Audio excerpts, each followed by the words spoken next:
Hi guys, and welcome to the 6th episode of Xbox World TV. I'm your newly digitised host, Matthew Pellett, and today we'll be sneaking a peek at Spec Ops: The Line, and in the spirit of Skyrim, we'll go back to one of Bethesda's greats. But first of all, we're going to be taking a look at Rainbow Six Patriots, Ubisoft Montreal's newly announced shooter, and Mike and Andy are going to talk you through it.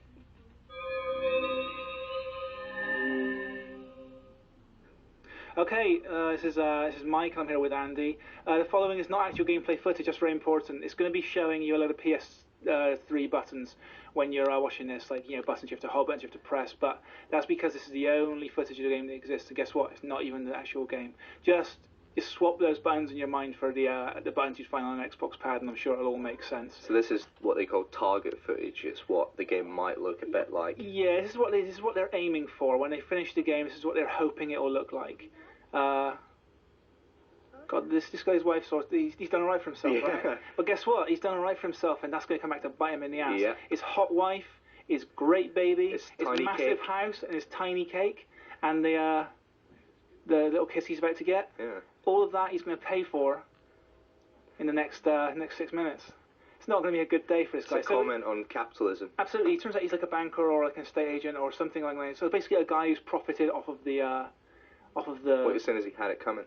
Well, I'm not saying he had it coming. I'm just saying these people who are about to bust through the door. Oh no! Wow. Those guys, they think he's got it coming. These guys are the Patriots or the True Patriots or something along those lines. Oh, so that's interesting. It's a homegrown terrorist group. It's not foreigners. No, it's not. It's not foreigners. It's not Mexicans like it was in the last Rainbow Six. So it's guys angry at America. They feel shunned by this. They feel shunned. They've lost their jobs. They've lost their homes. Many of them have lost their wives. They're going for the whole cultural relevance thing because that's the world today, isn't it? The from the headlines, process. Yes. And just what they're saying is right now is just saying, you're gonna do this job for us. We're gonna kill your wife and your baby, and this is what do you do in a situation? And the game will put you in a situation. That's the plan. Put you in a situation, make you decide what you'll do. If the animation's anything like this, when the actual game, it's going to be very impressive. Yeah, I think to be honest, I think they're aiming a little high during some of these sequences. The animations are all too good, too bespoke. Yeah. But later on, when you see the combat animations and so on, that looks very gamey, and it looks very. It doesn't look beyond like what you could do. To be honest, it doesn't look like anything beyond what those guys are going to be able to produce a year and a half from now. Because we're looking at a game which is coming out in 2013. Yeah. This game's a long way off, man, and they got a great team working on it over at Ubisoft Montreal. Is he holding? You actually physically holding the You have to be constantly holding the dead man switch. If you let it go, you will blow up. That's kind of cool. It's a nice little use of the quick time event. Yeah, I think so too. And these moments will appear all the way through. Of course, there's a friend of ours, Tom Francis, commented. PC Gamer's Tom Francis said, interaction is meaningless unless there's some consequence to it. Yeah. So just so if the difference between not holding the button and holding the button is win or lose, there's no real interesting consequence there. But in theory, in the final game, there will be important choices you'll make. There'll be moments where someone's defusing a bomb and you make the choice there and then whether to run away or whether to give him the time to defuse the bomb. Yeah. Or there's going to be moments like that where you're going to be forced into tough decisions, and that's the game's clever gimmick. But otherwise, it's fairly similar to, certainly mechanically, to the last Rainbow Six. So it still has the same squad-based anti-terror. There's your squad on the right, just over there. There's guys marked with the circles. There's squad on the right. This is you're watching over the thing. You're picking your targets, sniping these guys down. Jumps between characters 24 style then. You'll see different. It seems so, yes. It seems that's what they're going for. But I mean, it seems a long way off. And remember, all the things they had planned for Ghost Recon before, the new Ghost Recon before they started showing it again recently, was very different to what we ended up seeing in the end. Yeah. I mean, all of this is very Rainbow Six. The old zip line down the building. Yeah. The skyline's beautiful, isn't it? It's great. Yeah. But again, how much can we read from it? It's target footage. Although it doesn't look overly ambitious to me. It doesn't. No, this looks more gamey, reasonable at all. Yeah. It does look this slightly too fluid. It looks hand animated, whereas the real game will be a bit more. Yeah, a bit more gamey. But if they can pull off this amount of detail. And do you know if it's a new engine or existing tech? They won't be using Unreal 3 again. We know that Ubisoft didn't really enjoy using Unreal 3 for Rainbow Six Vegas 1 and 2. Rainbow Six Vegas 2 was kind of built from bits of Rainbow Six Vegas 1, so they stuck with the same engine there. But for this new game, they're going to go with a completely different engine. Yeah. If you look, they've gone with the similar things, like always Ghost Recon and Rainbow Six sharing the same sorts of ideas. Yeah. This is that kind of augmented reality thing that the guys in Rainbow Six do, in Ghost Recon do. So he doesn't actually look through it, but it's because his guys up on the ridge can see what's ahead. Check this chick out. Oh, dead. Oh, God. Because the guys up on the ridge can see what you can't, they're sending their feed to you, and it's giving you a 3D model of where all these guys are. Yeah. It's some geeky future tech for you right there. I tell you what, that crosshair's not final, is it? No.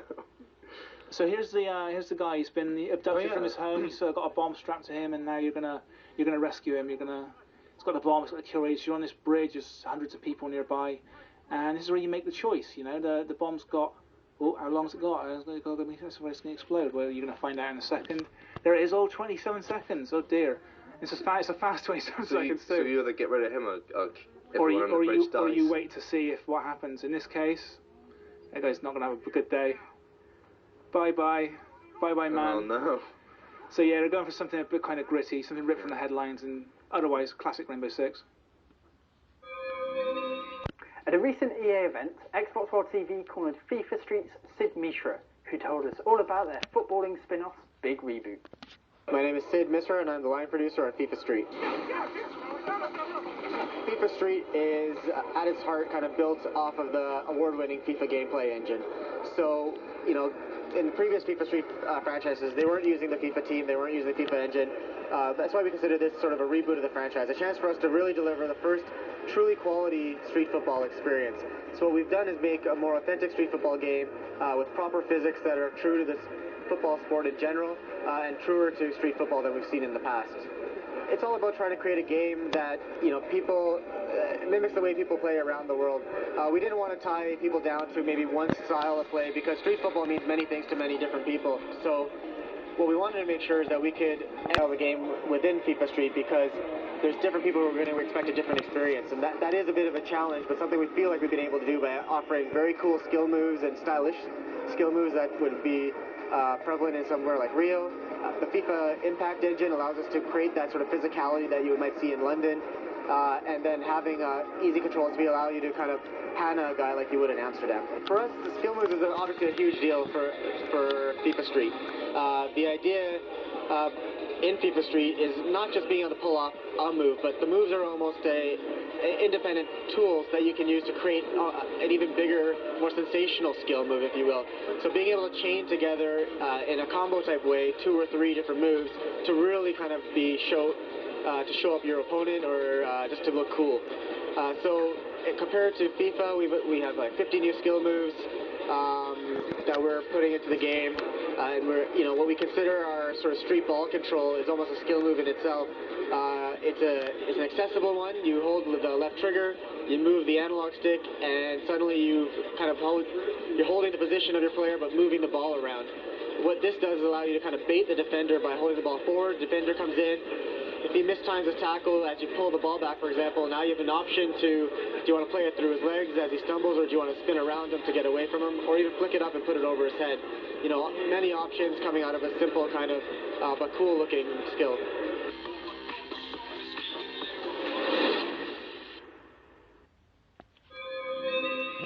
This month's Primer section is all about blocks, lines and inclines. It's our best 5 videos of the month. Our first Primer video is a continuation of last month's Bioshock Dev Diary, and a behind-the-scenes look at the people behind the characters. With the actors, in the sense that I ideally would like to hire actors and bring them in and say, like, okay, I totally got this figured out, guys. This is just, here's your piece of paper, go do X, Y, and Z. And that's just not the case in this game, because we're doing something that we haven't really done before. So when we start sessions with them, I basically have a bunch of writing I've done, and a bunch of sort of scenes we want to do, and sometimes those scenes end up, they're very prototypical of what we're actually going to end up with. And I basically try to be very honest with them and say, look, I don't really exactly know how we're going to get there. And we just sort of sit around and talk about it, and we record a lot of stuff. We keep the recordings going, we keep the cameras going. The camera's on Courtney's face, so we can get emotional reference from her face as well as her voice. Elizabeth. Promise me. I will stop him.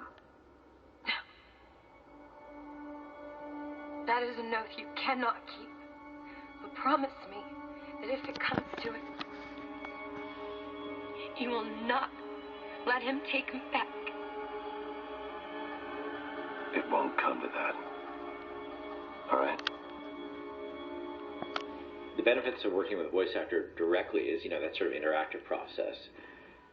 There's a sequence where Troy's berating Courtney to get a certain performance of a moment we needed. And that wasn't just Troy being an asshole. That was, me asking Troy to help get Courtney to an emotional place. Whenever you're ready. Okay.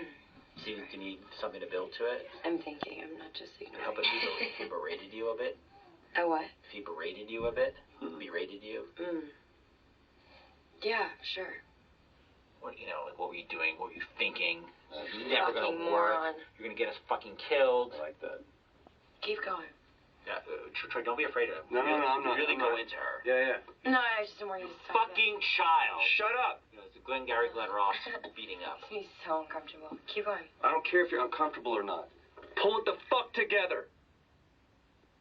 You've either got this or you don't. The fuck were you thinking? Keep at her, Troy. Keep at her. No, she's got it. She just needs to fucking focus. Don't fucking laugh! Okay, you were right. I can't control it. It's not possible.